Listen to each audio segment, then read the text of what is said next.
আর বলবে ডেকে তাকে, রাজা মশাই ভালোবাসি আমি তোমার মেয়েকে। তাহলে তো ভীষণ বিপদ। এখন কি করে বলে সে আসল কথা, ভেবে ভেবে রাজকুমারীর মনে ব্যথা। এক যে ছিল রাজার কুমার,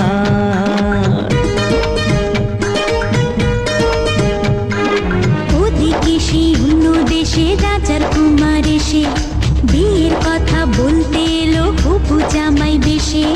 মনের দুঃখে শ্রাবণ এলো রাজকুমারীর